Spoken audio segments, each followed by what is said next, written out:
only cost you like something like 200 resource, and 4 refineries, that brings you something like 360 or 70. I can't do the math right. I'm half asleep, like I said. So yeah, basically your income just severely outrates your outputs there. So our Soviet player is certainly doing a very, very good job, and he has taken out a tier 3, but what does he intend to do with that tier 3, I don't know. But it now seems that he's going to sneakily move his MCV along the backside to the water here to perhaps occupy this expansion as well, just to annoy his opponent. Haha, I take the expansion on your side of the map. Look how dominant I am. Or indeed he is going to move to his opponent's base through this entrance, through via the waterway, to do a bit of a base race. Not a base race, but a base rush. It's not a base... I don't suppose it's a base rush. It's an MCV attack strategy, yes. It's an offensive MCV positioning strategy, yes. That's what it is called. It is the most scientific name that I can come up with. Yeah, bear with me.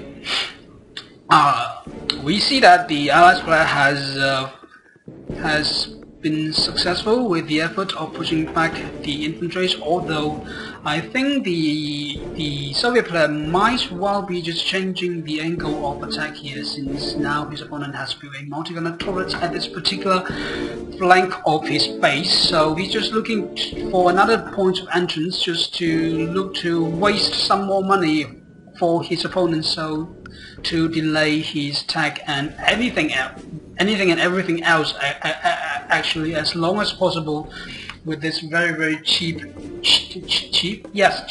infantry pressure. And while he's taking this 5th refinery at his opponent's side, I might add, which is extremely annoying if you later on look at the replay and find out that your opponents actually take this mission at your side and the game was actually completely one-sided.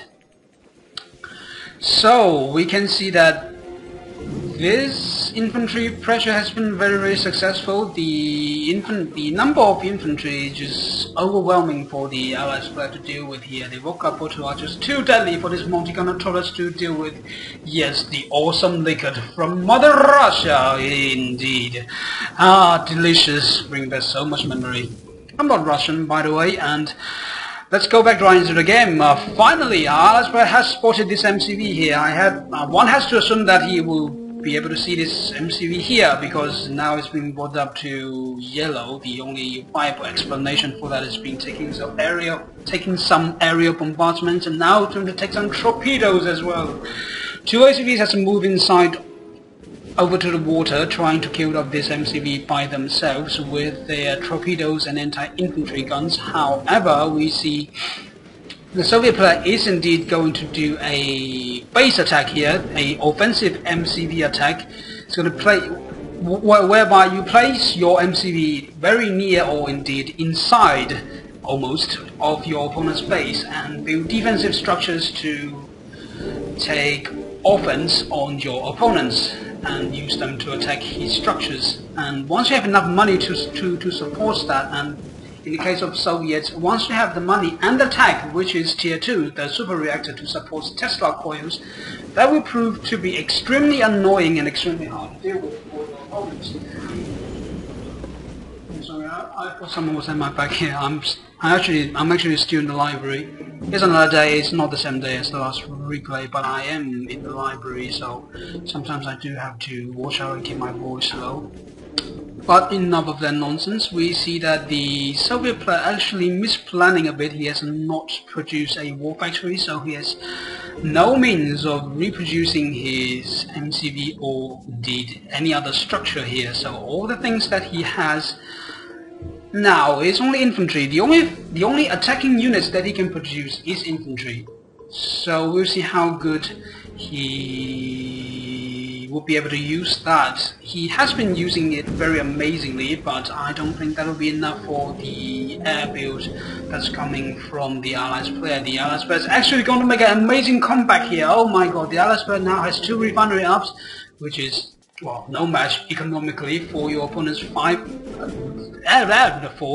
as opposed to your opponent's 5 refinery, but since your opponent doesn't really have any means of spending his money, you will be able to use your money more effectively. Well, naturally, since you are the only one who's able to use the money. And all the Soviet player actually really has at the moment is really these 5 flame troopers, 5 hero flame troopers that will stand for their motherland to hold off their enemies' invasion of massive air force and anti-infantry guns and a whole lot of shotguns and riot shields and possibly guardian tanks, and even if the Aswell wants to play this game a bit longer, he might even take out the tier 3 and try to demolish his opponents with some C units, say aircraft carrier. That would be very hilarious and very entertaining indeed, and considering that his opponent has to take 3 of the waterside expansions, including the one at his side of the base, I might add. I did it 3 times, I'm just enjoying it this much. So, yeah. Even taking this here, it will be quite sensible for him to produce a naval yard and start to produce some navy units out, and perhaps if he tends to take up, we will see some awesome units coming out of him now. But since he at the moment does not really have any idea as of how his opponent was at the tech, well, the game seemed to be suddenly ended. I don't know why, but I just jumped out. I didn't even see the good game over and players leaving the games, but hey, who cares? This is a good game, a very weird and entertaining game. Yes, and that was me, KT0, doing a bit of sleepy cast, as you can clearly tell. Anytime that you hear my speech to be loud and clear and audible and recognizable and words not mumbling together and saying a million words at a time, that means I'm either drunk or I'm very, very sleepy. Okay, so that's that. I actually have nothing else to say, so I'll see you next time. Goodbye!